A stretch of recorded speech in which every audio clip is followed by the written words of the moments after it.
Great. Welcome everybody to council meeting March 10th, 2025. And we'll get started with approval of the agenda. If we hear anybody want to make any changes to the agenda? Yes, Your Worship, I'd like to add the accessibility plan update. So if we could put that at number 10 and then move everything down, please. Okay, thank you. Everybody has that added. Anything else to the agenda? Any changes? Or do I have a motion to approve? So move. Thank you, Councillor Pence. Seconded. I'll second that. Thank you, Councillor Campbell. All in favor? Aye. Aye. Opposed? Passed. Approval of minutes. So has everybody had a chance to read the minutes from the last meeting? And if so, any alterations or comments to change? Not hearing any, we'll accept the meetings from last meeting. Motion to accept the minutes as written. Thank you, Councillor Rice. I'll second that, Your Worship. Thank you, Councillor Pence. Okay, we're on item 3 already. Business arising from the minutes. Have we any more business arising from the minutes? I have none. I have none. None heard. Okay, item 4, proclamation. So look, we have a proclamation, the first one for this new council. Shall I read it? You would read the actual proclamation. I guess you proclaim a proclamation. So we have received a request from Epilepsy, the organization, Epilepsy Association of the Maritimes. We had received a request on February 12th to make a proclamation, which we have been doing, I believe, for a number of years now. Yes, we've done this one probably since 2018. Okay. So this is, I'll read it. It'll be evident what it pertains to. Whereas Purple Day is a global effort dedicated to promoting epilepsy awareness in countries around the world, and whereas epilepsy is one of the most common neurological conditions estimated to affect more than 50 million people worldwide, and 42 people in Canada are diagnosed every day. And whereas 1 in 10 persons will have at least one seizure during their lifetime, and whereas the public is often unable to recognize the common seizure types or how to respond with appropriate first aid, and whereas Purple Day will be celebrated on March 26th annually to increase understanding, reduce stigma, and improve the quality of life for people with epilepsy throughout the country and globally. Therefore, I, Mayor Darren Stroud, on behalf of the Town of Stellarton, proclaim March 26th Purple Day in Stellarton, Nova Scotia, in an effort to raise awareness of epilepsy in Canada. We received purple ribbons to wear. Dated this day, March 10th, 2025. I'll move your proclamation, Your Worship. Thank you, Councillor Pence. Do we first and second the proclamation? Okay. And I'll second the proclamation, Your Worship. Thank you, Councillor Rice. All in favor? Opposed? Approved. Item 5, we have a presentation from Coastal Nova Scotia by Cindy McKinnon.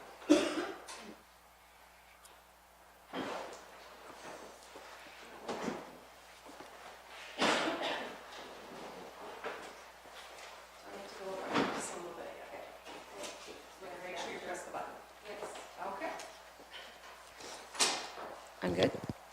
So thank you very much for giving me a little bit of time this evening as part of your council meeting. Thanks to Susan for setting this up for us. I'm not sure. I'm good here? Okay. I can't. Okay. Good. So thank you. I just wanted to go over a few things and talk a little bit about what we've been doing, what's coming up, and answer any questions. We've been very fortunate that since we've become deans in 2011 and Pictou County Tourism Association prior to that, we've been very fortunate that all of our municipalities have supported us financially and with projects and things. So we're very fortunate on that, and just want to go over a few things and make sure that we're all aware. We did go over this with the new council last fall. Just as a reminder, we do have 4 pillars that's what we focus on throughout the year. So visitor services is one, and we do have visitor centers around. We have events, we have partnerships, and their destination marketing. So that's a few of the things we'll go over this evening. And again, just as a reminder, this is the higher level stuff. This isn't day to day. This is the higher level items that we're working on. So we do have a conference, and it's coming up. Actually, this was last year's, but we have a conference coming up, Shake Up Winter. It was basically started as a way to just get people out after the snow is mostly gone and just have conversations and share some networking opportunities. We have some great speakers lined up for this year, so if you are able to attend, I do have the dates a little later in the slide, but there's some great speakers, mostly about marketing pieces. There are some AI pieces, just a lot of great information and a lot of opportunities to talk to your neighbors and share some ideas. We do a fair bit of digital marketing. We have our regional guides that will be coming out again. We're working on those right now and getting advertising. That one in the middle there is the Pictou County one. We have 3 areas, so because we cover 4 counties, 12 municipalities, over 460 communities. We are quite a large region. We do an Antigonish guide, a Pictou County guide, and this year we're not doing an Eastern Shore guide. We're doing a municipality of the District of Guysborough, the municipality of St. Mary's, as well as Mulgrave, and doing our Eastern Shore map and having information on that versus having the guide itself, because Halifax already produces a visitor guide already. So we're changing things up a little bit that way. You may have seen the Coastal Cravings piece on our Facebook and website here not that long ago. We were able to put just about $10,000 right back into businesses, restaurants in the communities. If you didn't see a restaurant in your community, it's because they didn't sign up. So we contacted all of the restaurants within our region, and some said no, which we were surprised at because it's basically free money. And others just weren't aware. Others had some questions and just didn't get back in time, but we will do it again. But it is quite a successful campaign, and we've run one now for a few years. Basically, we're giving an opportunity where you get a $50 gift card for 40 or 25 for 20. As I mentioned, we have visitor services. We have 8 visitor centers within our region. We do have 2 right here in Pictou County. One is actually we had 3 last year. One at the rest area in Westville. We have one at the Wellness Center, and we did have a kiosk type center at the municipal office in Pictou. And so that one was just started last year. We will run it again. It takes a little bit of time for people to realize where you are and how to access you. So the Wellness Center one, it's actually a partnership that we have with the Wellness Center, and although it's a little different than a typical visitor center, it does have all the information there, and we try to be there when there's large events going on, as long as we're aware of them. There were a couple of hockey tournaments that we were just made aware of that we weren't there, but again, if we don't know, we can't do it. So we were there during the Bantam Memorial Tournament. And basically what it does is, they're getting asked questions, coaches are being asked questions, referees are being asked questions, the center itself are asked questions, and they're just able to say, you know what, go down and talk to Kara typically at the desk, but go down and talk to those people. They have all of the information. They can tell you where to eat. They can tell you how to get your skate sharpened, whatever that is. It's just a great partnership, and it's able to help them as well throughout the year. We do a lot of itinerary planning as well, and we hope to have more of that onto our website this year. And probably within the next couple of months, we'll be doing a little bit of an overhaul of the website. So there'll be some information on itinerary planning for that. And that just helps the operators. It helps hotels, it helps restaurants, and just knowing what opportunities are there for their visitors. And we always have ongoing prize promotions and things like that, usually on our Facebook pages. I believe you are all now on the Did You Know, the e-newsletter that we put out. It'll start again April 1st, weekly, but we have been sending it out the last few months. We've done a few here and there. It's basically just getting information out there. The hotels, it really started as an opportunity for hotels, and then it grew from there.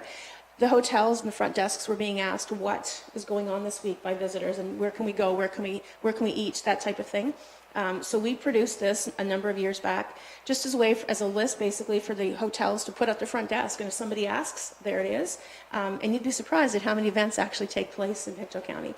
And we've done the last couple of months, we've done things like a March break activities, we've done Valentine's, we did a holiday market, and that went crazy, honestly, with the numbers that we received and the analytics we received just on having those shared pieces of information. people want to have things to do, and it's right there at their fingertips. It makes it a lot easier. So this is only, you may send something in, people can send things in to Kara. We typically just go a week at a time because we want it to be fresh. We want people to keep coming back and looking at it. If you're having things on it for a month long, you're going to stop looking at it, and then it doesn't become fresh anymore. So that is the purpose of it. If you're not getting it, just let me know, but I think you are all on that. We have a lot of partnerships, and we do a lot of things as much as we can with other folks. We have a great partnership with Events Nova Scotia right now. We are cost sharing our events manager position, and she's doing a lot of great things. And more to come. We just signed on for that next year, so we have one more year left, and then hopefully negotiate a new contract with them. Last year with the 55 plus games, we did do, we led the fall event for Pictou County specifically. We have done in the past the 55 plus provincial games, but last year we did do a fall one for just Pictou County, and it was very well received. This year, because the Nova Scotia games are happening in 2025 in Bridgewater and Lunenburg, we're going to look and see whether we should be doing something again at the same time or just doing it every second year, sort of promoting and making sure people are aware of the provincial games and the opportunities that come with that. If you haven't seen our Pictou County Style Pizza documentary, I suggest you go online and find that. It's a great piece. It's actually Sam's here just across the street, and Acropole and Westville were the two families in this first documentary. More to come. I will say there's more to come on that. And we've been meeting with the families over the last probably 5 or 6 months, and we will be having a Pictou County Style Pizza Festival of sorts in May. It will be an evening, and we're going to start it out small and then build on it from there. But we were very surprised at the interest in the Pictou County Style Pizza. So I guess we weren't surprised in that there was interest. We were just surprised that the documentary, it took off. It was in the film festival. There's a lot of interest there. And of course, our municipalities, and I put in here the Stellarton video work for Hallmark, and that was initiated by Paige. She actually reached out there just before Christmas. We were able to get a videographer to come in, and they did. I haven't shared them with anyone, so Paige, you can do that if you wish to. But we did Allen Park. We did the front of Town Hall, because really and truly, if you've seen a Hallmark movie, your Town Hall is perfect. And Allen Park, it was well lit. The houses right beside it, just a great opportunity. So are you looking for a part two? Oh yeah. No, so that was great, and that's one of the things that we love, that when somebody comes up with an idea and they've already reached out and done some of the research and the work to it, and then come and say, can you help us? And we were able to purchase and pay for the videographer, and I think you got some great footage too that you can use, and more to come on that hopefully too. There's interest, so that's great. The accessibility lunch and learn, I'll just mention that briefly too. That was a project that we were working on, that was Liz, our events manager, was going to do for the events sector. And then I was actually at an economic development meeting locally here, and they talked about accessibility, and they wanted to do that. And we said, listen, we're already doing it, we're already paying for it, let's just bring everybody together as partners. And I think, quite honestly, we could be doing that much more and better in the county. So that is something that we're certainly looking at, and making sure that we're all working together and not duplicating efforts, because that is something that we're very, very, very aware and very focused on. Our signature event, the Buoys, coming up on April 10th, and our conference April 10th and 11th. And as I mentioned, it's pretty cheap. It's $30, and you get a lot of, that's not even covering your food, really. We don't do the typical dinners, breakfast, that type of thing. We're partnered with the Wellness Center and offering some great snacks and things, and lunch. Great speakers, and the Buoys on the 10th, that night, right after the conference. We're not really sharing who our performances are, but you won't be disappointed, I will say that. And I think you have 4 tickets purchased right now. But it's a great evening. We like to have fun at our events, and this one will be no exception to that. So I promise you'll enjoy it. Every year they tell us that some of our guests tell us that you may not be able to beat this next year, but I think this year we did. And I noticed Chris is here too and we've actually partnered with them as well, and they're presenting one of their awards at our event as well at Creative Pictou County. So that's another nice little partnership. Just a few things on the marketing levy. We have started that, and two of you are here, two councillors are here when they voted that in and made a motion to pass that bylaw.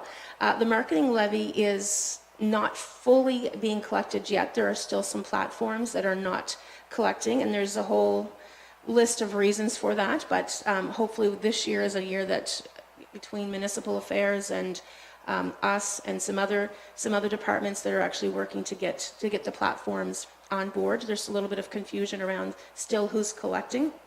But we just had, I was going to say it was last week, but I think it was 2 weeks ago, we had our consultant from Floor 13 was here, and Susan had attended, and I think we had 4 sessions around the county, and all 4 were very well, there's a lot of engagement. We were strategic in terms of who we made sure every municipality was in the room. We made sure that the operators were in the room. We had a great session on all 4 of them, and I think Susan would back me on that. It was a really good working session, a lot of great information. We've already heard from our consultants that they're close to our plan. So part of the levy, the first thing we wanted to do, even though we did put out not really a detailed plan, but sort of some funding suggestions on where we thought the levy would get spent, and that was passed and approved. But we wanted to do a plan that was community built, so we could hear from everyone in terms of what we think our strengths are and what we think we should be focusing on. And I think that was very loud and clear in terms of what the people in the room felt we should be focusing on. So that was our first, sort of opportunity to hear from everyone. And then going forward, once the levy, we figure probably within the next few months, we'll have that passed out, approved. And we also have a survey that will be going out midweek this week. So if it will be going to everyone in our contact list. So if you have information that you want to share or pass along, you might have this wonderful idea for an event or something, just pass that along as part of the survey, and that will all be sent off to, it's not coming to me, it's going to our consultant, and he'll have all that information to put into the plan. And from there, we'll be following that plan. Just a couple, there's a few logos there. We've submitted bids for softball, to have softball nationals or even an Eastern here at Dorrington. We're looking at fastball versus baseball. So we've put in a bid, we put in 2 bids actually. They've both gone to other people in the Maritimes, but we are still going after those, and they know we're interested. So we'd like to have a national, and I think when the Holiday Inn Express was first opened, one of the very first events, probably within the first week of opening, was a softball national, and it rained for 7 days. So they were very much aware of what was happening in the softball community, but I think their hotel probably had a lot of cleaning bills afterwards too. So we are going after that. We have submitted a bid for Music Week for 2026, and we're hopeful that will come in. And that's an event that's in the off season, so it's nice to have that in October. I think this year it's in October in Yarmouth, but having that in October, November, it's not the typical season. So hotels are full, or they're very busy July and August. We don't want to focus on those types of events. Have them afterwards, and that's one of those great events that brings a lot of music to the community. And of course, conferences. We're focusing on, there's a lot of people coming here now. We know of a 250 person conference coming here in June between here and Antigonish. And those are great people that are coming in. They're here because they have to be for work or a conference, but they can come before or come afterwards and see things and stay with their families. So that's a big opportunity that we're focusing on moving forward as well. Just a little snapshot of our finances. We're about 500,000 this year. We're pretty lean, I guess, in terms of operations. We make sure that we're spending the most of our money on projects, regional projects, and this year on the levy. So we have some things moving forward. Salaries and benefits, again, pretty reasonable in terms of an overall picture for expenses. In terms of revenue, the municipality at about 15%. That fluctuates depending on our special projects. Sometimes we have $200,000 or $300,000 in projects alone. In this particular fiscal year, we didn't have those, so it's a little higher than typically it would be. But I will mention that we've not increased our municipal investment in the 11 years that we've been around. So March 11th, which is tomorrow, is when we actually incorporated as a nonprofit 14 years ago. So next year will be a big year in 15 years. We've not increased that ask, and we don't intend to. We obviously are for this year, but we don't intend to ask for more money. We do find special project money to do the things we want to do. We kind of have a some may say a backwards outlook in terms of how we do things, but we find a project that we want to do and then we find the money. We don't say, what's your budget? We can only do this much. We do what we can and we'll find the money, and we've been successful so far, but we're pretty proud that we haven't asked for any increase in the last 14 years. And our regional projects and of course our operations, we're pretty lean there too. So I think that is it. We are requesting, I guess, and I believe it's probably in the budget at this point because it's been a few years, but we're requesting the exact same amount and truly appreciate the support we get, not just from council, but also from Paige and Susan and the staff here. They're wonderful to us. Any questions? Concerns? Thank you very much. Well done. 14 years and the same level of municipal contribution. That's Yeah, and you know, great. we are proud of that because that's not often the case, so, yeah. Well, it is for us. Yeah, go ahead. I have a question, Cindy. I'm just wondering, with regards to, Ooh. Let there be light. Good morning. with regard to supporting events that are happening locally, advertising, yes, with the did you know idea, but as far as planning goes, if we were to try to host an annual invitational soccer tournament or softball, if we get the bid for Softball Canada for fastball to come in, infrastructure improvements or enhancements to canteen, parking, things like that to help facilitate the flow of traffic and the available parking at Dorrington, which is very limited when you have a few games on the go. Those types of improvements or financial requests, is that something that Coastal Nova Scotia deals in at all? So we would support through like a letter of support or even maybe facilitating the conversations, but we're not traditionally a funder. So if an event came forward and they said they wanted to do something in terms of marketing, we could potentially help with some of those costs. But in terms of infrastructure or the product piece, my suggestion would be to go through Communities, Cultures, Tourism, Heritage and through the recreation programs. I think there was one that it was past deadline on February 14th, but I think Stellarton's been successful in a couple of those anyway. But that would be the route that I would suggest you go for enhancements like that, for canteen things. There's a lot of grants between accessibility through that department, even federally. There is a lot of grants and money available to do those types of things. If you're hosting an event, like a major soccer event, we'd love to be involved, and in fact, sometimes, I think that's one of our frustrations sometimes is that, and the reason I mention it is because I just saw something on my way here, where the Junior B Scotians and the Weeks Junior A Crushers, they have the same playoff schedules. So it's hard for a spectator to watch on Sunday night. They're all going to be, you have to pick one or the other. So our dream is that someday we get to where everybody understands that they are tourism events and that we're talking and sharing communication, that let's try to pick things on opposite weekends so we don't have one weekend where we have three, like a Bonspiel and two provincials going on, and the next weekend there's nothing going on. Let's try to fill the hotels and the restaurants every weekend versus 1 out of 3. That is someday before I die, that's going to happen. It is a frustration, but if there's events like that, we'd love to be involved. In fact, we'd ask to be at the table because we can help with a lot of those pieces, even if it's just some suggestions or advice. And oftentimes, when we had the Pinty's curling, Liz sat on their executive and she did a lot of work with them. The last softball national we had, I sat on their committee. We want to be very involved in those types of events and help and make them be successful. Awesome. Thank you. You're welcome. Anybody else? Comments? No? Great work, to be able to sew together. It's a big effort, right, required to sew together all the great things we have going on that so many of us are not aware of. It's really adds to the value of the offering being the county. So well done on that. If we shut the camera off, will you tell us who's performing at the buoys? I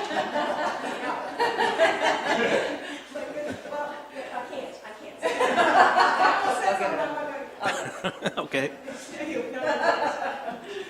Well, thank you very much for coming out. Thank you.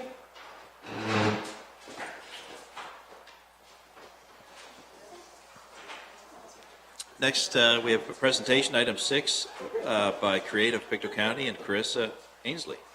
I'll be joined by our chair,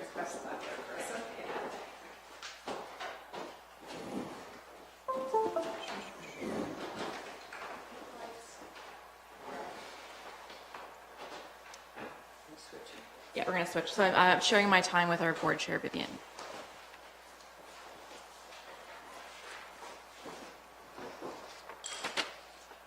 This is supposed to be. Hello, everyone, Your Honor, councillors, CEO. Little nervous, so please forgive me. And I'm going to bend your ear for about 5 minutes. I have it all written down, so I promise I'll try not to get off track. And then Carissa will be presenting other items, so we can hopefully give you a rounded view of what Creative Pictou County is all about. I became chair of Creative Pictou County last April. I'm also a multidiscipline artist and an entrepreneur. I own a gallery in Pictou, so that you kind of know a bit of who I am. So good evening, everyone.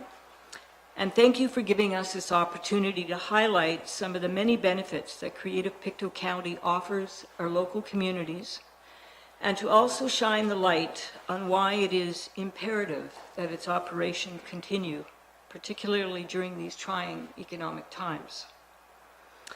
I have no doubt that every person in this room, at least once in your life, has been moved by a piece of art, whether it be a painting, a film, a song, or numerous other genres of creativity that bent your heart in ways you never thought possible. Perhaps it was sonnets of poetry that brought you to tears in memory of a loved one, a symphony that caused your bones to ache with nostalgia, or a magnificent ballet or photograph that helped you etch out a path forward in life, inspiring you and keeping you company for the journey. Regardless of the discipline, we all have been touched to the core by art in one form or another, at least once in our lives. This is common ground we all share. And yet, art culture is at times misunderstood, particularly in small or rural areas, placing it at risk of being neglected or overlooked by local economies. Its presence is sometimes undermined in the community, not realizing its potential to be part of a community's economic development, not secondary, but complementary to other sectors that help build and sustain a local economy. Pictou County, though, is a community that is listening and taking action, recognizing the economic opportunities that can happen as a result of supporting art culture as one of its various industries. The cultural hub of which Creative Pictou County is now so proudly and grateful a part of in Pictou is more than an entertainment venue, a library, and community art studio. Rather, it is a place of community gathering. It is a space filled with intimate nuances of connection, and most importantly, belonging. And one thing we all seek is to find places and spaces that nurture our need to belong. This is some of what placemaking is all about. This too is a common ground we all seek, for belonging provides community members with a sense of well-being and safety. It provides us with the means in which to grow and thrive. Belonging nurtures inspiration and creativity and helps us envision a sustainable future. As a growing nonprofit organization, Creative Pictou County can provide some of the components necessary to make this happen, whether it be in the new gorgeous space in the cultural hub or by offering programs throughout the county, which we do. We are striving to inspire and nurture the creative imagination while continuing to encourage and support our community of emerging creatives as well. However, in order for us to succeed with a community that is filled with a plethora of creative beings and has mega inspiring and creative avenues to pursue, we have a list of needs that are not only essential if we are to continue to rally for artists, but in these trying times, support is necessary to help us brave the chill of economic downtimes. Particularly as we are facing the souring political moves of our U.S. neighboring politicians, it has a trickle-down effect. As budgets get severed, there is the concern that any small town's art industry could be the first to suffer cutbacks. This would cause a detrimental setback to our local economies, as the art industry fuels jobs and is complementary to any given local tourist industry. Furthermore, art of any kind proves to be a major benefiting ensuring healthy and meaningful societal engagement. The art industry of any community is part of the matrix that indeed creates a sense of belonging for its citizens, something that the North Shore needs to depend on for growth and prosperity if we are to continue to develop and wish to become a world-class place making piece of culture. And I believe it is urgent that we do so. Our greatest need at the moment is to be able to continue to keep our first and newly hired executive director, Carissa Ainsley, who is an ED extraordinaire. We also need to hire additional staff if we are going to keep up with programming demands. And here lies a conundrum. In order for us to raise monies outside of grants, one option is to charge fees for workshops and events in the space that we have and throughout the county. And yet, there are those who believe the cost of such efforts are too high or they're not affordable, with the expectation that perhaps that we offer programs for free. And yet, whose task is it to provide financing for free programming? Working together is undoubtedly the way forward. You need us here to thrive, and we need you to be part of this journey to thrive as well. Why are we here today? We are extending you an invitation to join us in partnerships, sponsorships, and to become a patron of the arts, and to consider additional funding to help us move forward with envisioning a strong artistic presence throughout our county. Not only throughout the county, but throughout all of Nova Scotia. We're getting requests from Halifax to take part in our art shows at the galleries in the hub. Sorry, I lost my place. We want you to feel like you belong to something that is vital, exciting, and necessary for the well-being of all the little towns and villages and harbors that make up Pictou County. Your voice and financial support matters, and it matters deeply. In closing, we had submitted I don't know if they got a copy of a prospectus, and there's hard copies around. We are looking for sponsorship, of course, throughout the county. So in closing, I share my opening words found in the prospectus, Vision 2025. I began with a quote by a well-known Canadian designer, Robert L. Peters, who passed away in 2023. Design creates culture. Culture shapes values. Values determine future. Design creates culture. Culture shapes values. Values determine future. Our vision for 2025 is about designing and shaping and determining a future for artists whose inspiring facets are reflected in the heart of us all. With our 10-year history, Creative Pictou County has proven itself to be a well-established and reliable nonprofit organization.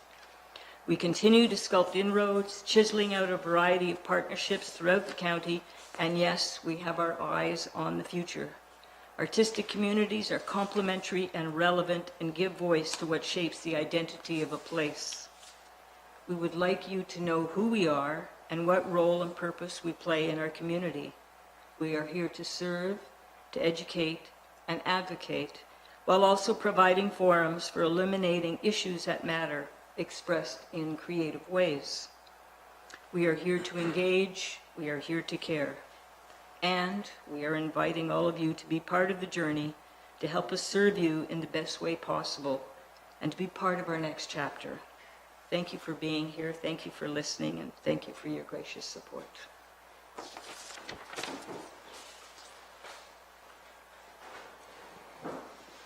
All right. Good evening, and thank you for giving time to Creative Pictou County to speak about some of the projects and programming we have coming up. As Vivian mentioned, 2025 is a big year for Creative Pictou County. Not only have we moved into the DeCoste Culture Hub, our first permanent space, we've successfully applied for and received several project grants. For the third year in a row, we've received the Culture Innovation Grant from the Department of Community Culture, Tourism and Heritage. This year, we are presenting Artistry in Action, two events that give the public an inside look into the variety of art practices by allowing artists to pop up their studios. The community will be able to engage with artists and find out what goes into a piece of art. At each event, we also have a musician playing and have invited other local art collectives and groups to share what they have for programming. Join us March 22nd from 11 a.m. to 4 p.m. at the Museum of Industry here in Stellarton, and September 20th from 11 a.m. to 4 p.m. at the Pictou Landing First Nations School. Funding from Arts Nova Scotia is supporting Stories Across Generations, a project that pairs 5 local artists with 5 newcomers, and 5 newcomer artists with elders in the Black community, Pictou Landing First Nations, and the 2S LGBTQI+ community. Works produced will be from across mediums, such as painting, photography, textiles, music, and writing. The 2 showcase events for this project will take place during Culture Days this fall. I'll go off script to say last week we had our first session with one of the artists and a family originally from Rwanda who have been living in an encampment in Kenya, and they are a new community member to Stellarton. They moved here in January, so it was really great to hear their story. In 2024, Creative Pictou County was the reason that Pictou County ranked 9th in the small municipalities category for most engaged communities during Culture Days, the only community in Atlantic Canada to do so. Culture Days runs for 4 weeks during the fall and provides a platform for free arts and culture events and programs. We presented a series of pop-up exhibitions across the county and hosted an art crawl, complete with a musician on the Chad bus that took us around. We held free art workshops for the community, including at the Fusion Fest, where we received funding from Heritage Canada. For 2025, we will be working with our many community partners, including the towns and municipality, to ensure we have even more listings and programs than last year. In all of our projects, we rely on our many community partners to provide space, access to networks, and event support. We are very lucky here in Pictou County to have so many like-minded organizations who want what is best for the community as a whole. All of these projects I outlined and all of the others we have coming up would not be possible without paid staff. The time and effort that goes into designing a project, applying for funding, and execution would not be possible without full-time staff. These 3 projects alone have brought in over $50,000 into Pictou County, funds that have gone directly to artists for their work and paid local providers to support aspects of the various projects. The reason we are here today is not only to tell you about our shiny new and exciting programming. We hope to share the benefits that Creative Pictou County has to offer the whole community and how the arts are essential for our community's well-being, and why we ask for operational support in our community grant application. We are introducing ourselves to new council members and reintroducing ourselves to those who may have heard from us years ago before having paid staff. We've been around for over 10 years and have grown in leaps and bounds since moving away from the volunteer model.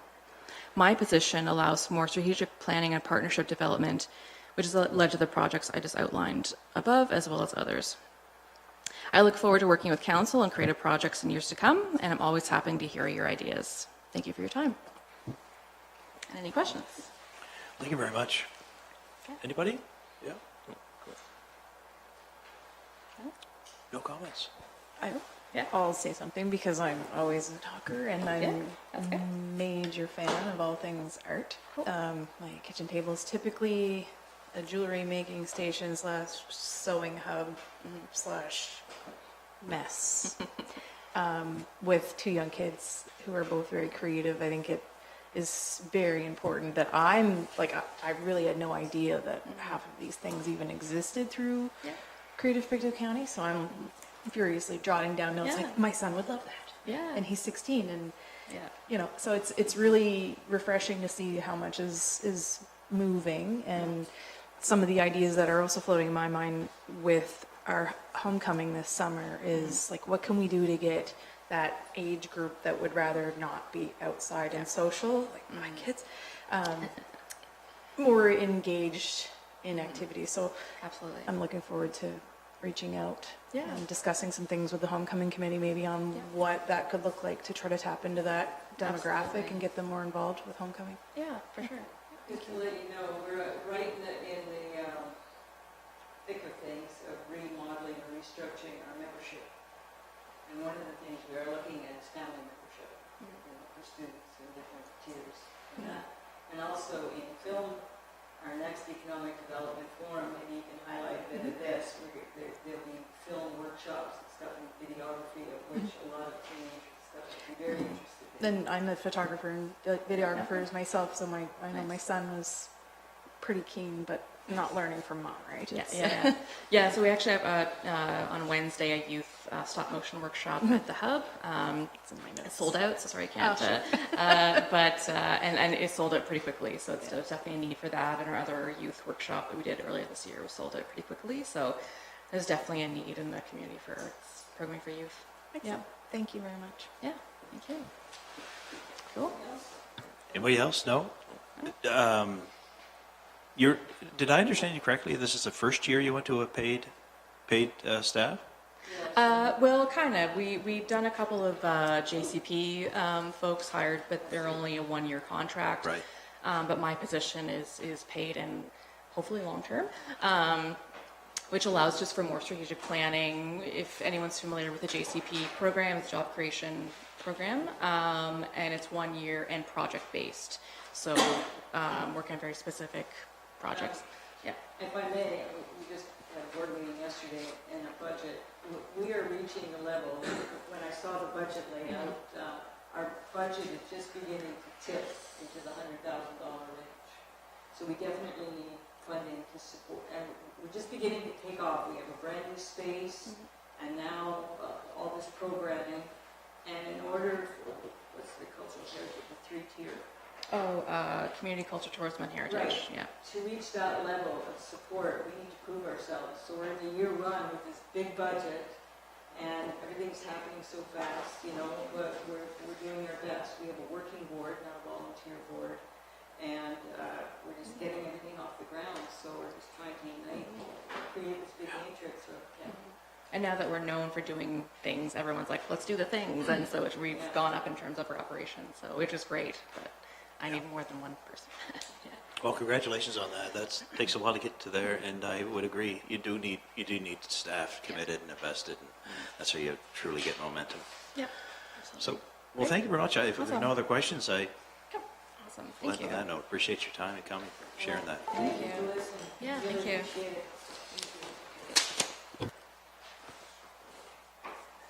Okay, we're on number 7, reports from staff.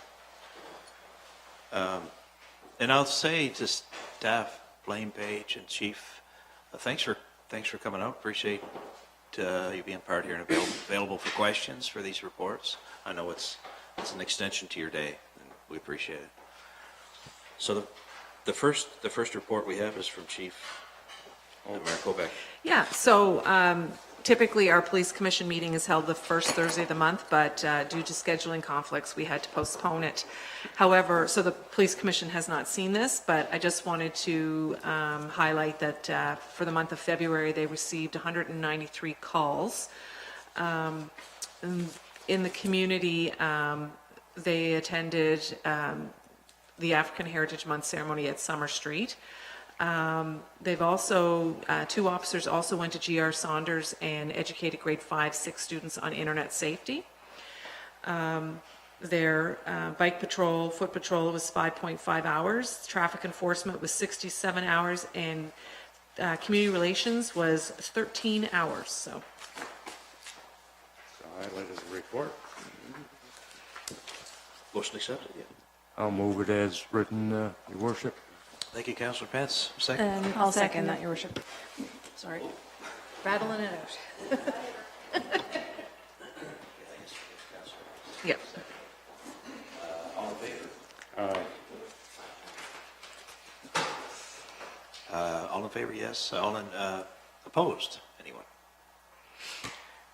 Report accepted. Any discussion? No discussion. We'll move to the next. From Fire Chief Michael Sullivan, Fire Department. Good evening, Your Worship, RCAO, Susan, and Council. A report for February 2025, we had 11 calls during the month of February. 2 were mutual aid calls. One was the lift assist in EHS, a truck fire, and 6 alarm calls. Average of 12 members attended, with the exception of the mutual aid, and usually with that we send 5 members. The only real emergency other than the mutual aid garage fire, which was in Westville, was the truck fire, and there's an explanation about how we went about putting that one out. Because the materials being used in vehicles these days, water just doesn't cut it for the most part, so we rely on foam basically to suffocate the oxygen so the fire goes out better. Practices are held every Thursday evening. Our last practice had members wearing full gear plus their BA packs for advancing hose lines, and an average of 12 members attended. And equipment checks are held weekly with 4 to 5 members performing the checks, and the purposes for that are for cleaning up the hall, obviously, when we run it out, and also to ensure that the equipment is in proper working condition if needed. Such things as making sure anything that requires gas, such as the trucks, the saws and so on, batteries are all checked to be fully charged, and also our medical gear is up to snuff. Thank you. Thank you, Chief. A motion to accept the report from the Chief. Thank you, Councillor Pence. Motion to second. I'll second that. Thank you, Councillor. Thank you, Councillor Fortune. Oh, we may have any questions, any discussion on the floor about it at all? No? Thank you, Chief. Third report from Paige Draper, Marketing and Communications. Good evening, Mayor and Council. There are no changes or additions really to my report. I did just want to highlight for the community that the deadline for the Volunteer of the Year nominations is fast approaching. So that deadline is March 19th, 2025. I have received a handful of submissions already, but I know we have a lot of great volunteers in our community. So just if you're a part of, or if you know of any community organizations that haven't submitted yet, please push them a little bit. I have, in addition to sending out the hard copies when we first announced that we were opening submissions, I have touched base via email to remind people of a deadline, as well as shared on social media. But again, word of mouth is always beneficial. And just with accessibility and anti-racism, I know that's on the agenda a little later on, so if there's questions, I would suggest or recommend that we just bump them down a little bit. The deadline again? Oh, sorry, we should approve the report. Deadline motion. Go ahead, Mark. I move we accept the report. Thank you. I'll second it. Aye.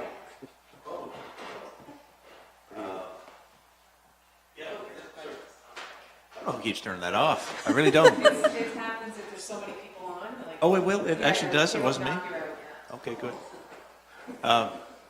Yeah, the deadline, just so everybody knows, for the volunteer nomination. March 19th, 2025 by end of day. Those nominees will go to council the following day, so late submissions unfortunately won't be able to be added in there.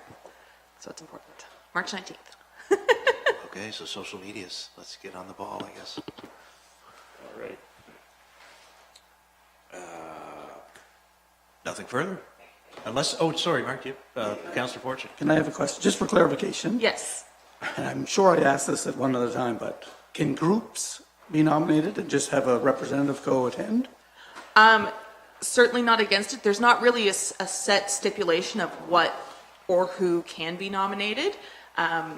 It is up to the selection committee, whether it's a group or an individual. So certainly can acknowledge a group, can acknowledge an individual, even if they're not part of a organization. So anyone, any group.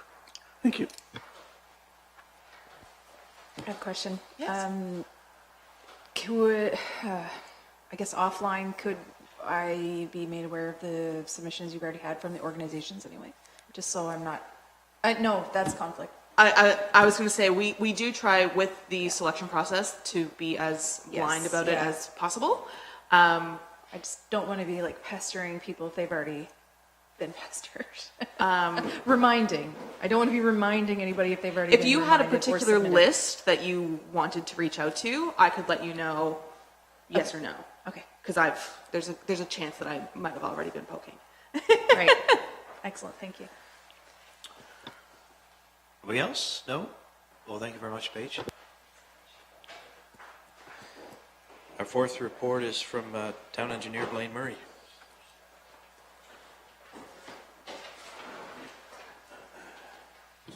Good evening, Mayor and Council. You have my reports as submitted. A couple things worth noting. The South Ford Street project is finally wrapped up. It took about 3 weeks to complete. We don't have final costs on that yet, but I'll provide that to the CAO as they come in. As you all know, the traffic light on Ford Street is still down. Parts are coming in this week. We still have one part that's 2 weeks out, and the electrical and concrete base still need to have to be reviewed for damage. Yep, that's it. If you guys have any questions? Yes, I do. On that sanitary line that runs along the track, Yep. is that a new item? Yeah, so we described an issue with that line in, I'd say in the fall. So it's a project that needs to be It's going to be a complete. capital item?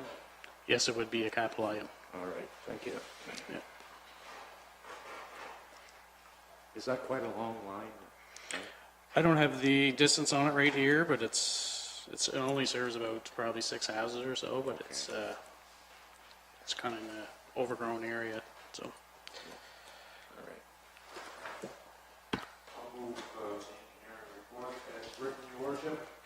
And I'll second that. Thank you. All in favor?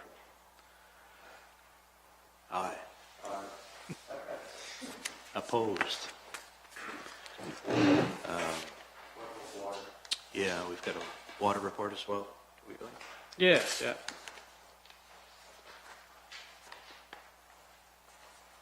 Any questions?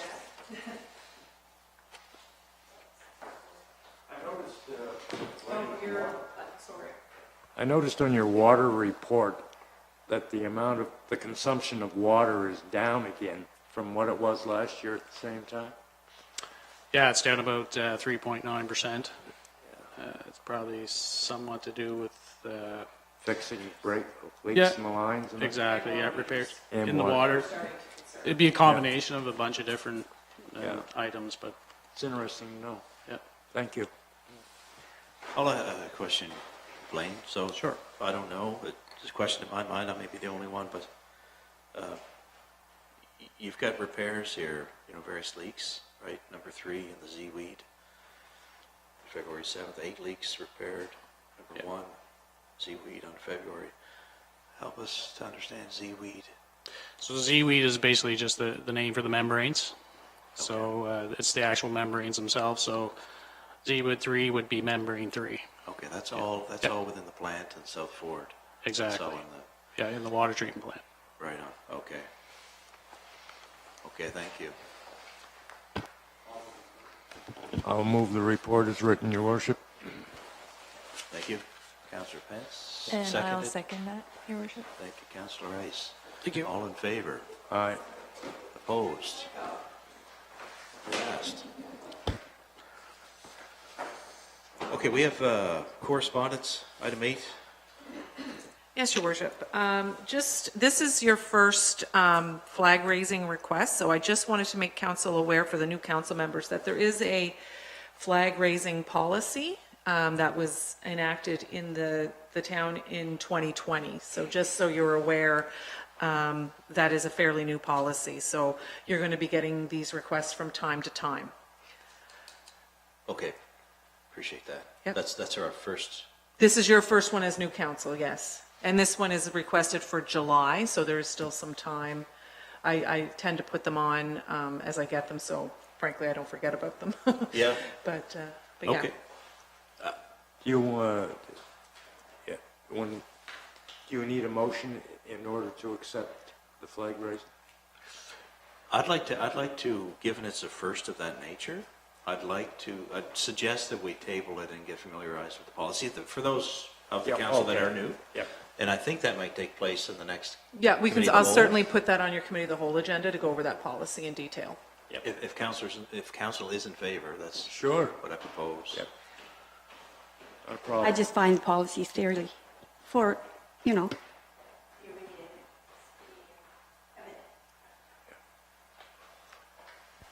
I'm just going to echo that, Your Worship, that I'm not familiar with the policy yet, neither is, I'm going to assume you're not as well. Just so we're not having the open discussion here at council, I do agree that it'd be, at least give us the chance to review the policy before. I will move that to your committee of the whole agenda on the 24th of March. Thank you. All right. Okay, thank you. There's a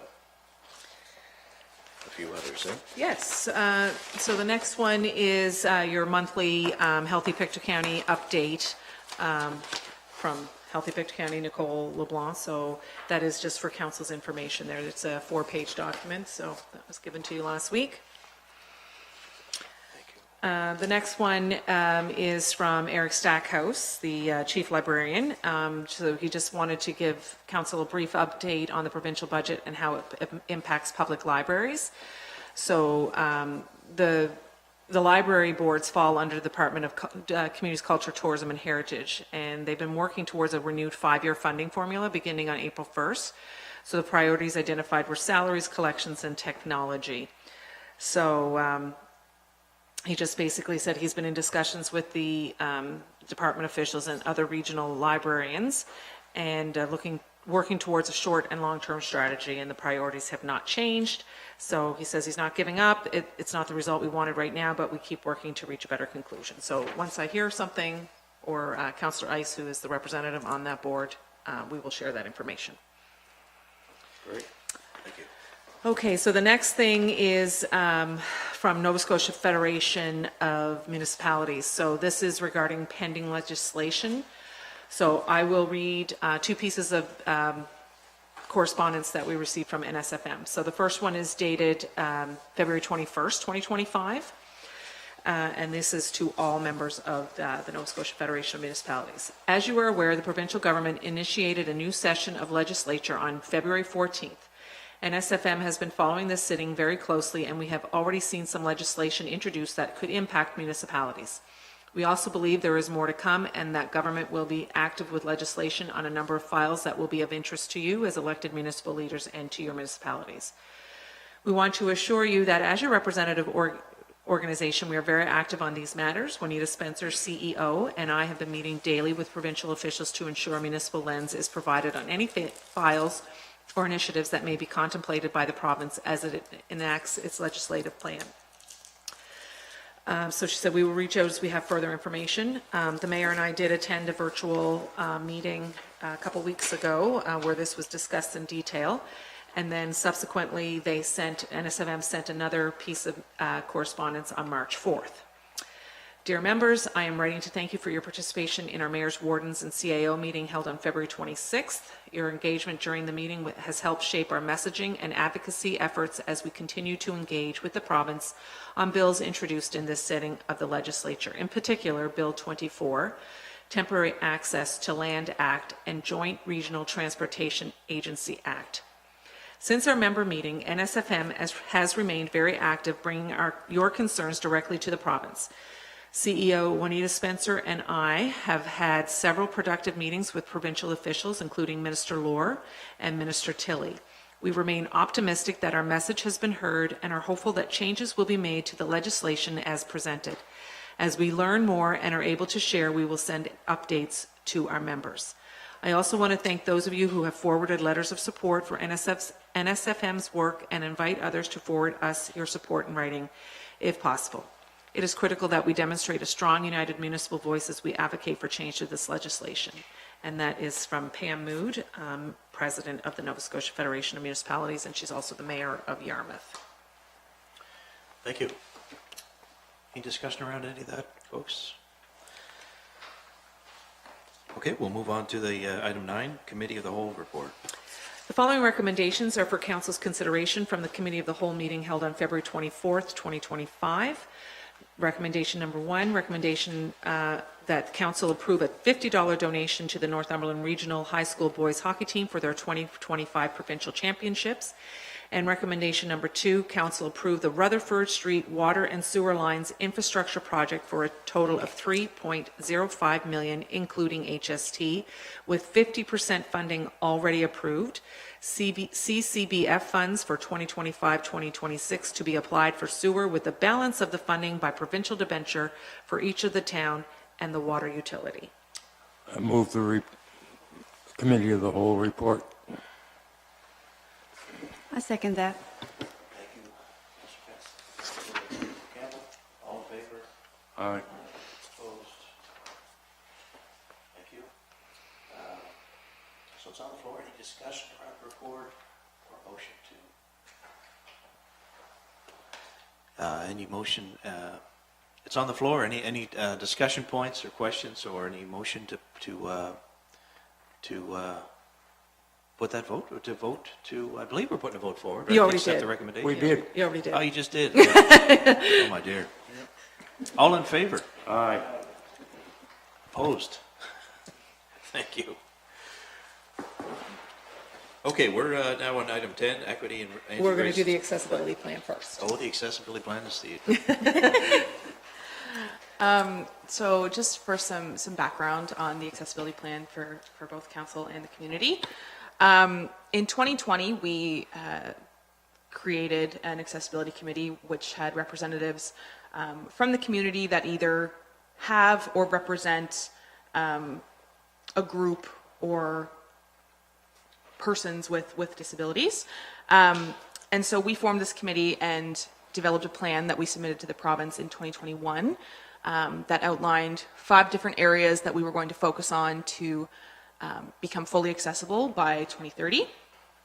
So we are now at the time where we've had to review that plan and we have to submit a revision. So last week, our accessibility committee met as they've also been tasked for the last few months to review, highlight their own pieces, and then we came together last week to just go over what those changes are, where the achievements have been made, what's still to come. Councillor Campbell and Councillor Fortune sit on that committee now, so they were a part of that meeting process, and the plan that was emailed to you, I think on Thursday last week, is the recommendation moving forward of our revised plan that I'm hoping to get approval to submit to the province basically tomorrow if it's approved. Otherwise, we'll go back to the drawing board. But just to highlight, the plan that I'm hoping to submit to the province, it's not new. It was approved by the former council in 2021, and we've just been acting those things out. We've been implementing those priorities.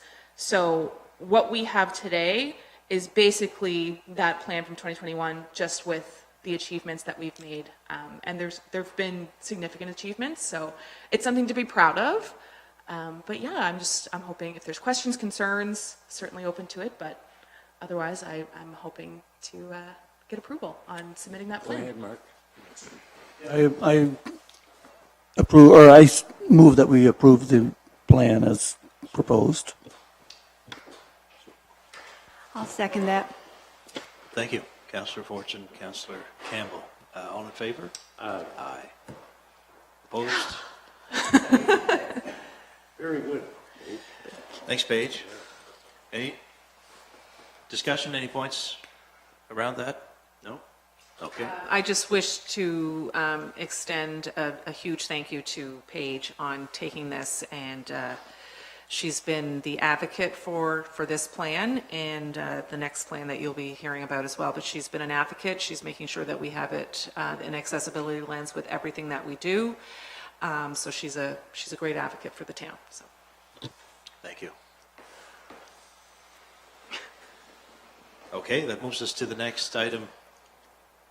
10, 9, 11. Item 11. One of them. The anti-racism and What's the correct title? Equity and Anti-Racism Plan. Thank you. So this, in a sense, it's similar to the accessibility plan.